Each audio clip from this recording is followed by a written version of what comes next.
ये गीत का अगला भाग है। इसमें जो है कि उर्मिला जी का मन और व्यथित हो जाता है।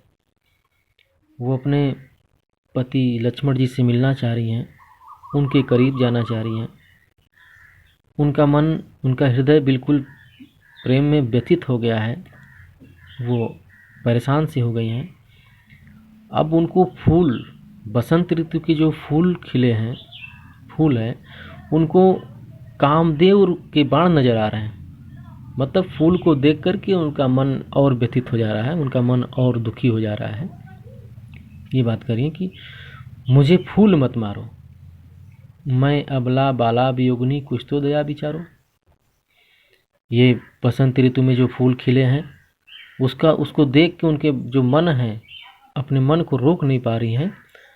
तो वहाँ पे कामदेव उत्पन्न हो जा रहे हैं। अर्थात जो है कि कामदेव को इंडिकेट करके, कामदेव को सूचित करके वो कह रही हैं कि मुझे फूल मत मारो, मुझे फूल मत मारो, मैं अबला बाला वियोगिनी कुछ तो दया विचारो। कह रहे मैं अबला हूँ, बाला वियोगिनी कुछ तो दया विचारो। मैं अबला हूँ, कुछ तो मेरे ऊपर दया करो, मुझे इस तरह फूल मत मारो, मुझे और कामुकता मत प्रदान करो। होकर मधु के मीत मदन पटु तुम गरल, पटु तुम कटु गरल नगारो। कह रहे कि तुम होके मधु के मीत मदन पटु तुम कटु गरल नगारो। कह रहे तुम प्रेम में मंत्र मुग्ध होकर के तुम इस तरह से मेरे जीवन में जहर मत घोरो। कटु तिछड़ता, गरल मतलब विष होता है, जहर होता है। तुम मेरे जीवन में विष मत डालो, मेरे जीवन में जहर मत घोलो। मुझे विकलता तुम्हें विफलता ठहरो श्रम परिहारो। कह रही है कि मुझे विकलता तुम्हें विफलता। कह रहे कि तुम्हारे इस आचरण से मैं विचलित होंगी, मुझे दुख होगा, मुझे विकलता, मुझे दुख होगा, तुम्हें विफलता, और तुम विफल हो जाओगे।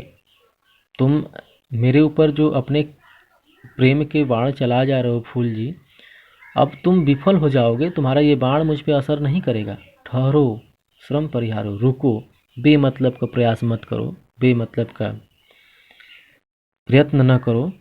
मैं उर्मिला हूँ, मैं जल्दी फिसलने वाली नहीं हूँ, इसलिए तुम मेरे ऊपर ये अपनी प्रेम जाल मत फैलाओ। ऐसा उर्मिला जी बार बार कह रही हैं कि मुझे विकलता तुम्हें विफलता, मेरा मन विचलित हो जाएगा, मेरा मन व्यथित हो जाएगा, तुम्हें विफलता, फिर भी तुम हार जाओगे। ठहरो श्रम परिहारो, रुको, बेमतलब की मेहनत मत करो। नहीं भोगनी यह मैं कोई जो तुम जाल पसारो।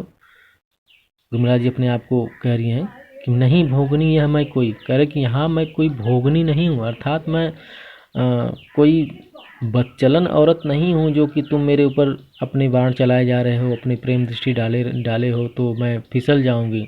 जो तुम जाल पसारो, जो तुम इस माया फैलाए हो। बल हो तो सिंदूर बिंदु यह हर नेत्र निहारो।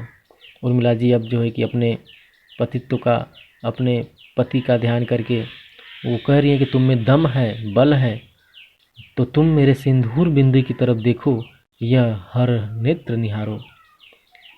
कह रही कि तुम्हें ये शंकर जी का तीसरा नेत्र दिखाई देगा, तुम भस्म हो जाओगे। रूप दर्प कंदर्प तुम्हें तो मेरे पति पर वारो।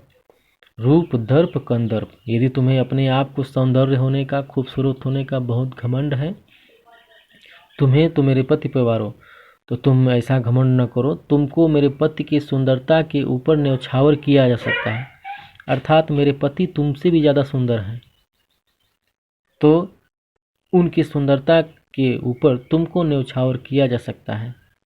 लो यह मेरी चरण धूली उस रथ के सिर पर धारो। और कह रही कि रही बात तुम्हारी पत्नी की, तो लो मेरे पैरों की धूल, मेरे चरणों की धूल लो, उस रथ के सिर पर धारो और अपनी पत्नी के सिर पर डाल दो, उसे कुछ शांति मिलेगी, वो पवित्र हो जाएगी। ऐसा उर्मिला जी कह रही थी। अब फिर से अपने व्यथित हृदय का, व्यथित मन का वर्णन कर रही उर्मिला जी। वो लक्ष्मण जी के पास जाना चाह रही हैं, उनका धैर्य का बांध अब टूट चुका है, वो मिलना चाह रही हैं। वही कहने कि यहीं आता इस मन में, छोड़ धाम धन जाकर मैं भी रहूं उसी वन में।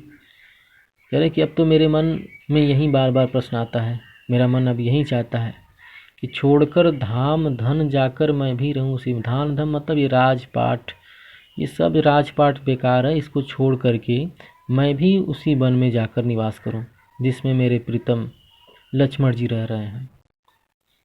प्रिय के व्रत में विघ्न डालूं, रहूं निकट भी दूर। और कह रही कि वहाँ जा कर के मैं बार बार उनके साथ आगे पीछे घूमने काम नहीं करूँगी। क्या करेंगे, प्रिय के व्रत में विघ्न डालूं, उनका जो व्रत होगा, उनकी जो तपस्या होगी, उसमें मैं बाधा नहीं डालूंगी। रहूं निकट भी दूर, पास रहकर केवल देखूंगी, बस पास रह कर के केवल देखूंगी, दूर से पास का एहसास करूंगी। व्यथा रहे पर साथ साथ ही समाधान भरपूर, कि मेरा हृदय व्यथित है पर इसका समाधान भी रहेगा। हर्ष डूबा हो रोदन में, यही आता इस मन में, कि खुशी के मारे मेरी आंखों से आंसू निकलते हों।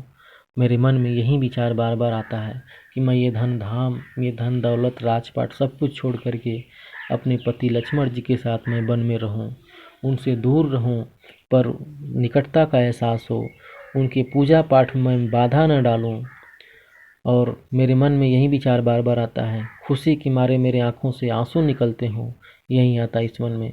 और मेरे मन में बार बार यही बात आती है। बीच बीच में उन्हें देख लूं मैं झुरमुट की ओट, जब वे निकल जाएं तब लेटूं उसी धूल में लोट। कह रहे बीच बीच में उन्हें देख लूं मैं झुरमुट की ओट, कह रहे बीच बीच में जब मेरा मन करे उन्हें देखने का, तो झुरमुट की ओट मतलब कि जो वो झाड़ी होती है, टाटी होती है, उसके बीच से मैं उनको थोड़ा सा झांक लूं, देख लूं, जब मुझे देखने का मन करे तब। और फिर आगे क्या है, जब वे निकल जाएं तब लेटूं उसी धूल में लोट। और जिस रास्ते से वो निकल जाएं तो उनके पैरों के निशान जिस धूल में पड़ा होगा, उसी धूल में मैं लेट करके अपने तन को, अपने मन को शांति दूंगी। रहे रत वे निज साधन में, यही आता इस मन में।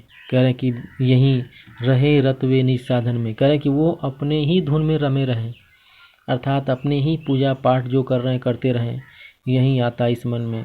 इस मन में बार बार यही प्रश्न आता है, बार बार यही सवाल आता है। आगे, जाती जाती गाती गाती कह जाऊं यह बात, धन के पीछे जन जगत में उचित नहीं उत्पात। कह रही उर्मिला जी, कह रही कि मैं अब अंत में यही कहना चाह रही हूँ, जाती जाती गाती गाती कह जाऊं यह बात, कि मैं जाते जाते अंत में मैं अपने हाल गा गा के बताना चाहती हूँ, कहना चाहती हूँ, कह जाऊँ ये बात कहना चाहती हूँ। धन के पीछे जन जगत में उचित नहीं उत्पात। यानी कि आज मनुष्य धन के पीछे पागल बन के घूम रहा है, धन को पाने के लिए यहाँ वहाँ भटक रहा है, जगत में उचित नहीं उत्पात। दुनिया में ये सही तरीका नहीं है कि धन के पीछे केवल लोग भाग रहे हैं, प्रेम की हानि हो रही है, ये सही तरीका नहीं है।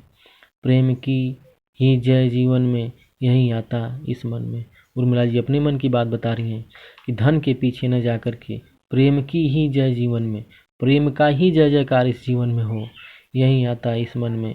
इस मन में यही बात आता है, बार बार आता है कि प्रेम की जय जयकार होनी चाहिए,